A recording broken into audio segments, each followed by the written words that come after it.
네, 반갑습니다. 오늘 날씨가 좀 갑자기 추워진 것 같아요.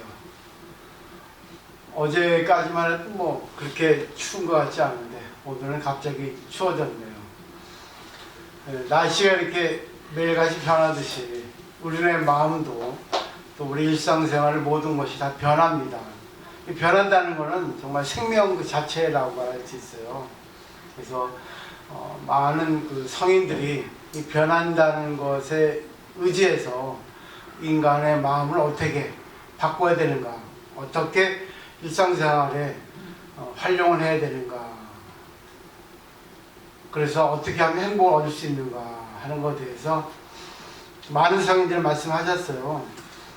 근데 불교에서는 두 가지 불교가 있습니다. 대략적으로 원래는 세 가지가 있는데 대략적으로 얘기하면 두 가지예요. 하나는 소승불교, 하나는 대승불교. 소승불교는 인간이기를 포기한 불교입니다. 왜냐하면 인간은 번뇌를 갖고 있습니다. 인간은 욕망을 갖고 있거든요. 근데 소승불교에서는 그 인간의 욕망과 번뇌를 없애서 자기가 정말 이 세상의 욕망에, 이 세상의 어떤 유혹에 끌리지 않는, 말 그대로 정말 이성적으로 말하자면 이제 가장 근본적인 그 식욕, 성욕, 수면력까지 다 끊어버리는, 끊을 수는 없겠죠. 끊을 수 있는 건 끊고 어느 정도 줄일 수 있는 건 줄이는 거죠. 성욕은 아예 끊어버렸고 식욕도 아주 자기가 생명을 유지할 수 있을 정도의 음식만 먹고 잠도 자기가 최소한 아주 적게 자서 그걸로 자기 그 육체를 유지할 수 있을 정도의 시간만 계산합니다. 그러니까 어떻게 보면 인간으로서 정말 자기를 이기는 거죠. 그러니까 육체에 노예가 되지 않는 그런 수행을 한 겁니다. 때문에 인간이기를 완전히 포기한 거죠. 어떻게 보면. 근데 대승불교는 그것과는 반대예요. 인간은 욕망과 번뇌가 있기 때문에 그 욕망과 번뇌에 충실하자. 욕망과 번뇌를 활용하되 그것을 내 마음대로 안 될 때는 받아들이고 내 마음대로 될 때도 받아들이고 하여튼 인간의 번뇌 욕망에 충실하자. 그를 소중하게 하자. 그러니까 같은 불교인데도 불구하고 정반대의 생각을 갖고 있습니다. 이제 소승불교는 아시다시피 그 아함경을 중심으로 아비달마 그 논서가 대부분 이제 소승불교 스님들의 가르침이에요. 그것도 공부하면 좋은데 그것을 공부해서 자기가 정신 세계를 갖다가 극단시키는 건 좋지만 일상생활에 그거를 적용시키기에는 조금 무리가 있습니다. 왜? 이 세상에서는 나 혼자 살아갈 수 없기 때문에 같이 살아야 하기 때문에 인간의 욕망도 있어야 되고 인간의 번뇌도 꺼내지 않으면 안 될 때가 많이 있습니다. 그렇기 때문에 사회적 구조상, 사회적 성격상 번뇌와 욕망을 없앨 수 없기 때문에 소승불교 가르침은 약간 불완전한 가르침이에요. 그거는 이제 출가한 스님들 말 그대로 이 세상과 단절돼서 그냥 산속에서 아니면 그런 그 같은 생각을 가진 분들하고 살아가는 그런 분들하고만 이제 의지하는 가르침입니다. 근데 그 아함경을 제외한 가르침 중에 대승불교의 시작이 반야경입니다. 가장 알기 쉬운 것이 뭐냐면 반야심경이죠. 근데 반야심경이 아주 짧은 글자로 되어 있습니다. 270글자, 260글자로 되어 있는데 제목 빼고 260글자 중에서 뭐 내용이 그 반복된 게 많습니다. 내용이 반복된 게 많은데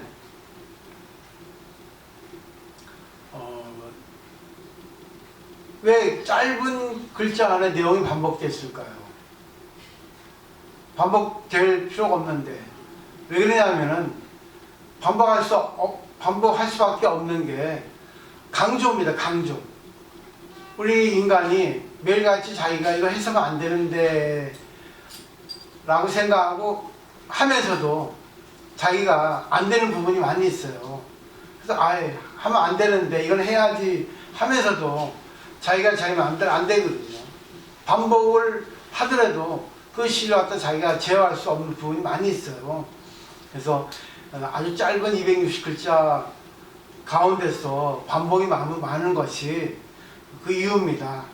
근데 거기 보면은 그런 게 나와요. 색즉시공 공즉시색, 색불이공 공불이색. 반복이지 이것도. 근데 이거는 결국은 공이라는 겁니다. 모든 것은 공이다. 이 공이라는 것은 뭐 사실 알기 어려워요. 이거 설명해도 뭐 하루 종일 해도 부족하다고 할 수 있을 정도로 참 어려운 그런 개념인데, 이 공이라는 것을 뭐 가장 알기 쉽게 사전적인 의미로 보면은 뭐뭐가 결여된 상태, 실체가 없는 부분, 뭐 그런 것들이에요. 근데 그걸 아주 정리해 보면 실체가 없기 때문에 모든 것이 좀 결여되어 있단 말이죠. 그러니까 완전하지 않다는 겁니다. 왜 그런가? 인연이라서 그렇습니다. 인연이기 때문에 고정적인 것이 없어요. 실체적인 것이 없습니다. 뭔가 결여되어 있습니다. 그리고 불완전하기 때문에 그걸 이제 알기 쉽게 말하면 사물에는 사물 자체에는 잣대가 없다. 그러니까 이 마이크를 하면 마이크는 잣대가 없는 거예요. 내가 뭘 얘기를 하면 나한테는 잣대가 있지 않습니다. 내 스스로가 잣대를 줄 수가 없어요. 왜? 그는 나 혼자만의 잣대지 불완전하단 말입니다. 내가 아무리 옳다고 얘기해도 옳지 않다고 얘기하는 사람 나옵니다. 그죠? 그렇기 때문에 사물에는 잣대가 붙어있지 않다.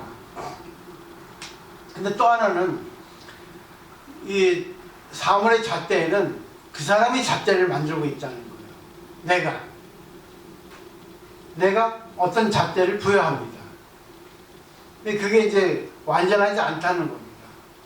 예를 들어 말하면 지금 어렵습니다. 코로나로 인해서 2년 동안 길게 뭐 이것이 계속 이게 연속돼서 코로나 바이러스가 계속 그것이 이제 유지되었기 때문에 경제적으로 또 생활면적으로도 상당히 지금 어렵습니다. 왜? 생활이 차단돼 있어서 감염 상태가 계속 이렇게 창궐되니까 일상생활을 갖다 하기 어려웠죠. 그래서 이제 경제적으로도 그렇고 자기 생활면적으로도 어려웠어요. 그렇기 때문에 참 생활이 어렵잖아요. 근데 또 그 반면에 또 희한하게도 코로나로 인해서 돈 버는 사람도 참 많이 있습니다. 극과 극이에요. 그래서 예를 들어 말씀드리면 100만 원이라는 돈이 큽니까 작습니까? 100만 원의 돈에 대해서 그거는 크다, 뭐 큰 돈이다 라고 말할 수 있는 사람도 있을 거예요. 왜냐면 100만 원을 가지고 생활하는 사람도 많으니까요. 최저 생활비로. 근데 100만 원, 그건 이런 값어치 정도밖에 안 된다 하는 사람도 있습니다. 예를 들어 말씀드렸듯이 사물 그 잣대, 사물 그 자체에는 100만 원에 대해서는 잣대가 붙어 있지 않습니다. 100만 원에 대해서 보는 사람에게 잣대가 있는 겁니다. 100만 원이 크다, 100만 원이 작다, 이렇게. 그 때문에 사물에는 실체가 없다. 고정적인 잣대가 부여되지 않는다. 인연이기 때문에 그렇습니다. 이 말씀을 해드리려면 우리들은 불교 신도예요. 근데 소승불교도 공부를 해야 되겠지만 대승불교에 의지해서 생활하지 않으면 이 세상에 행복을 가져올 수 없습니다. 저도 대승불교를 오래 했는데도 이제서야 대승불교가 무엇인가를 좀 알게 된 것 같아요. 지금까지는 힘든 부분이 많이 있지 않아서 내 생각대로 다 되었고 대우를 받다 보니까 고라고 하는 걸 몰랐는데 내 생각도 거의 다 된 것 같으니까 그랬는데 이제 막상 포교하다 보니까 힘든 일이 많이 생기더라고요. 내 생각대로 안 되는 것이 더 많아요. 그런 걸 이제 하나둘 겪고 심지어는 이제 힘든 상태까지 와 보니까 이게 진짜 대승불교구나. 그러니까 책을 하나하나 보더라도 뭐 경전을 하나하나 보고 읽어보고 그러다가 음미하더라도 와닿는 게 크다는 거죠. 다르다는 거죠. 깊이가 더 깊어졌다는 거죠. 모든 거 그대로 받아들여야 되는구나. 힘든 거는 힘든 그대로, 슬픈 거는 슬픈 그대로, 내 생각대로 내 생각대로 안 되는 그대로 받아들여야 되는구나. 인연이구나. 근데 힘든 게 변하더라도 힘든 게 변해서 힘들지 않은 것이 왔다 하더라도 내가 대승 불교에 대해서 어떻게 받아들이냐에 따라서 행복이 오는가, 행복이 오지 않는가, 구애가 있는가, 구애가 있지 않는가 하는 건 달라요. 내가 공부가 안 되면은 힘들다 해도 그것에 대해서 그래 받아들이자. 힘든 부분이 왔구나. 그래 이건 실체가 없다는데 실체가 없다면 그럼 내가 이것을 받아서 나의 성장으로 연결시켜야 되겠다. 그렇지만 슬프다 힘들다 하는 건 있어요. 그럼 부정할 수 없어요. 인간의 감정이니까. 근데 이것도 내가 받아들여야 하는 과제구나. 내가 어떻게 받아들일까? 그 나의 수행상으로 나의 어떤 그런 정신적 향상을 위해서 받아들이자. 그러면 고가 아니거든요. 힘들어도 힘든 게 아닌 힘든 거거든요. 슬픈 게 아닌 슬픈 거거든요. 이런 걸 요즘에 알게 됐어요. 그러니까 슬플 때는 철저하게 슬퍼하는 거죠. 그러면서 슬픔에 구애받지 않는 겁니다. 왜냐하면 반야심경은 그 주인공이 관세음보살입니다. 관자재보살이기도 하고, 그건 뭐 삼장법사에 따라서 번역이 다를 뿐입니다. 똑같은 인물이에요. 근데 부처님입니다. 부처님 화신으로 관세음보살로 이렇게 놔두신 건데, 하여튼 부처님의 법문을 하시는 거예요. 근데 부처님이라는 건 형상이 없습니다. 우주의 에너지예요. 공이에요. 인연이에요. 그러니까 부처님의 형상이 없는데, 그 형상이 없는 부처님이 관세음보살로 놔두기도 하고 또 인간으로 놔두기도 하고, 그러니까 부처님은 대상에 맞게 놔두시거든요. 왜? 중생을 구제하기 위해서. 중생을 구제하려면 그 사람에 맞는 모습으로 놔둬야 되니까. 가장 알기 쉬운 예가 그 법화경 관세음보살 공품에 나와 있습니다. 관세음보살님은 어떤 모습으로 세상에 놔두십니까? 논이십니까? 이렇게 나옵니다. 그러니까 부처님이 무징보살에게 얘기하죠. 관세음보살은 33가지 모습으로 나타나서 이 세계에서 논이신다, 플레이하신다, 즐기신다, 노신다, 이렇게 설명이 되어 있습니다. 33가지 몸 안에 인간의 몸이 다 있습니다. 그러니까 뭐 성인 남녀, 그리고 출가 비구니 스님, 비구 스님, 그리고 어린애 남녀 6가지로 축약이 됩니다. 그리고 그 나머지 뭐 24가지 안에 모든 동물, 모든 어떤 존재들에 대해서 다 얘기가 되어 있습니다. 그러니까 뭐 확대해서 말하면 이 세상 모든 것이 관세음보살 아닌 게 없어요. 왜? 관세음보살이 33가지 몸을 나타니까. 개도 관세음보살입니다. 지렁이도 관세음보살이에요. 너무 범위가 넓어지니까 인간에게만 적용하면 결국은 이 세상 모든 사람들이 관세음보살 아닌 게 없단 말이죠. 그 셰익스피어 작품에도 그래 나와 있죠. 이 세계는 연극 무대다. 우리는 거기 연극 배우다. 연극 배우가 실패하고 있고 웃고 있고 연극을 하고 있을 뿐이다. 알게 돼 있단 말입니다. 결국 맥락은 같은 거예요. 깨달은 분들의 머리에는, 정신세계에는 이 세계는 연극 무대라는 거죠. 그리고 우리는 연극 배우예요. 그러니까 관세음보살이 어디 출신지가 어디냐면 극락세계거든요. 극락세계 아미타 부처님의 좌우보차는 말입니다. 그럼 결국은 거기에서 오신 분이에요. 근데 극락세계는 고가 없거든요. 거기에 아미타 부처님 모시고 계시단 말이죠. 근데 사바세계에 놀러 오신 거란 말이죠. 놀러 오셨다는 거는 결국은 뭐라 할까요? 즐기러 오시는 거죠. 말 그대로 연극하러 오신 겁니다. 그럼 답이 나오죠. 반야심경의 관세음보살이나 법화계의 관세음보살이나 결국은 이 관세음보살이라 하는 그런 공의 존재가 인연이 되어서 우리들 앞에 나타나는 거예요. 내 앞에 남편으로, 아내로, 내 앞에 원수로, 내 앞에 은인으로, 날 힘들게 하는 사람, 날 편하게 하는 사람 같은 겁니다. 결국은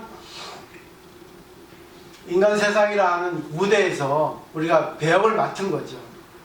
그리고 부처님은 시나리오 작가죠.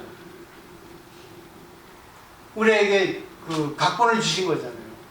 그리고 배역을 주신 거예요. 캐스팅해서 너는 이 역할을 해라, 너는 이 역할을 해라. 그게 바로 인연입니다.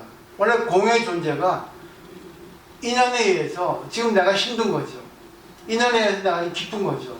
인연에 의해서 자식이 힘든 일을 저지른 거죠. 되겠죠? 인연에 의해서 내가 아픈 겁니다.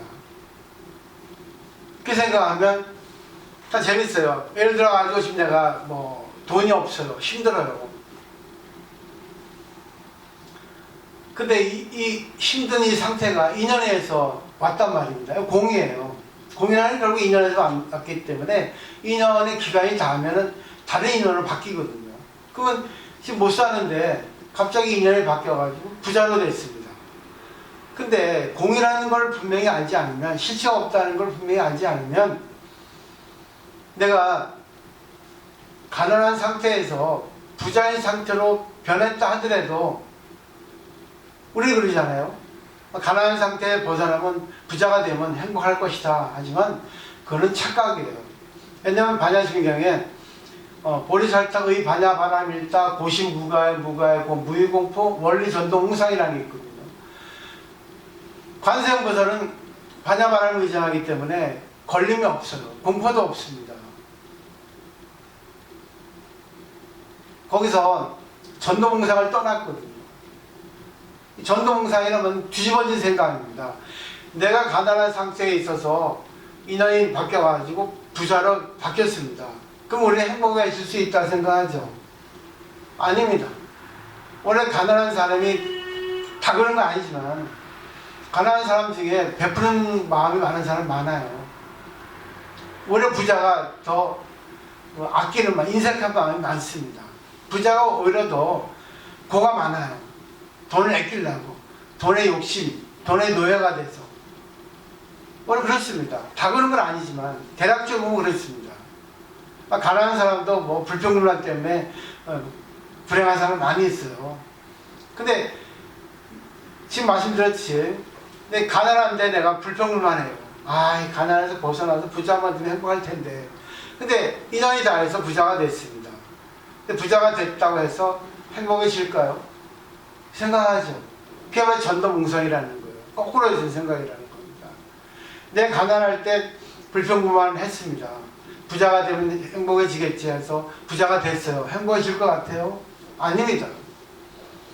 그러니까 관세음보살의 반야바람일다를 의지해서 걸림이 없어지면은, 공이라는 거 알았으면, 공이라는 걸 실천했으면, 내가 가난해도, 그래, 가난해도 행복한 게 있지 않아? 가난해도 할 수 있는 게 있지 않아? 부자가 되지 않아도 괜찮아. 근데 그런 생각을 갖고 있을 때 인연이 닿아서 부자가 됐어요. 그런 부자가 돼서 행복한 게 아니라 가난할 때도 괜찮아, 고맙지, 이것도 인생인데, 이것도 주어진 거지, 필요한 거겠지, 그런 마음가짐으로 있으니 공이라는 걸 알았으니까 그냥 부자가 돼도 어떻게 돼요? 고가 없어질 뿐입니다. 부자로서 생활할 뿐이에요. 그러니까 행복하니까 부자가 돼도 행복한 거죠. 부자가 돼서 행복한 게 아니라 내 마음이 부자 같으니까 부자가 돼도 행복한 거예요. 가난할 때 행복하고. 그러니까 가난한 연극을 하는 겁니다. 부자의 연극을 하는 겁니다. 아픈 병자도 마찬가지예요. 내가 나가면은 건강해지면 이거 하겠다 저거 했다 하는데, 아파도 할 수 있는 게 많아요. 건강에도 할 수 있는 게 많습니다. 다만 정도 차이겠죠. 이걸 분명히 아셔야 됩니다. 이걸 분명히 알지 못하면 이 대승불교의 공사상을 갖다가 제대로 활용할 수 있을 수 없어요. 근데 참 보세요. 인생 무대에는 보십시오. 뭐 일반 영화를 보더라도 악역이 있고 선역이 있습니다. 좋은 역할이 있고 안 좋은 역할이 있어요. 왕의 역할이 있고 노예 역할이 있습니다. 맞죠? 좋은 것만 있을 수 없어요. 왜? 안 좋은 게 있어야만이 좋은 게 빛납니다. 나쁜 신이 나와야만이, 악역의 신이 나와야만이 좋은 신이 아주 빛을 발하고 그래요. 근데 이 세상에 뭐죠? 악역이 필요합니다. 왜? 나쁜 사람도 필요하고 강도도 필요하고 뭐 이상한 정치인도 필요하고 그래요. 그래야만이 사법관이나 경찰관이나 그리고 병자도 필요합니다. 그래야만이 의사도 필요하고 약사도 필요하고 간호사도 필요하죠. 그러니까 내가 악역을 할 때는 악역의 배역을 부처님 주셨구나. 이 악역을 내가 악역에 구애받지 않고 악역을 해보자. 그리고 악역을 하고 난 뒤에 또 인연이 다 되면 또 좋은 역이 또 올 수 있겠지. 아니 악역이 와도 잠깐이다. 선역이 와도 잠깐이다. 좋은 역할이 와도 잠깐이다. 나쁜 역할이 잠깐이다.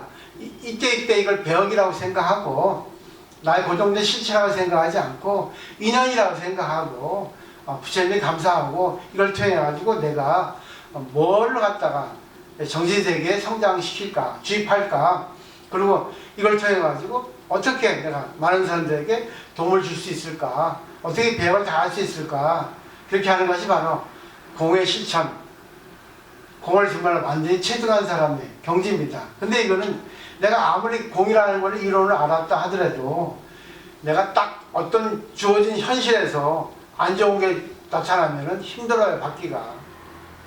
그렇지만 그때 한번 되돌아보시면 좋을 것 같아요. 내가 불교를 배우는 이유가 뭘까? 내가 지금 어떻게 받아들일까? 어떻게 연기를 할까? 그 악역을 잘하는 사람은 잘하잖아요. 악역을 맡은 사람은 얼마나 악역을 잘 소화해서 많은 사람들이 본래 성격이 그렇습니까? 물어보기도 하잖아요. 성격은 전혀 안 그런데요. 영화일 뿐입니다. 연기일 뿐입니다. 그러지 않습니까? 한번 생각해 보세요. 내가 하루 24시간 잠자는 거 빼놓고 좋은 마음 가질 때 있고 나쁜 마음 가질 때 있고 좋은 역할 할 때 있고 나쁜 역할 할 때 있고 비참한 역할 할 때 있고 안 좋은 역할 할 때 있고 또 위대한 역할 할 때 있고 있잖아요. 하루에 몇 가지 역할을 합니까? 자기 고정된 실체는 누구예요? 없어요. 공이에요. 내 모습은 공이라는 거예요. 무아라는 겁니다. 그래서 내 모습을 그때그때 인연 따라 받아들이라는 겁니다. 인연을 부정하는 게 아니라 받아들여야 되는 거예요. 저 보세요. 대승불교 하니까 스님이라 하더라도 힘듦을 너무 많이 받잖아요. 존경 못 받잖아요. 대우 못 받잖아요. 참 힘들어요. 근데 지금 한 2년 동안에 여러 가지 내가 많은 걸 힘든 걸 겪다 보니까 이제서야 대승불교가 무엇인가를 몸으로 진짜 내가 체험을 하는 것 같아요. 그렇지만 사실은 받기가 좀 쉽지 않네요. 나도 좋은 역할을 하고 싶고 왜 계속 좋은 배역을 맡아서 좋은 연기를 하다 보니까 안 좋은 연기를 지금 맡으니까 너무 힘든 거예요. 그래도 이걸 안 하면 어떻게 내가 좋은 연기를 더 맛있게 멋있게 정말 맛깔나게 할 수 있을까 하는 그런 생각을 하게 되더라고요. 와주셔서 고맙습니다. 마치도록 하겠습니다.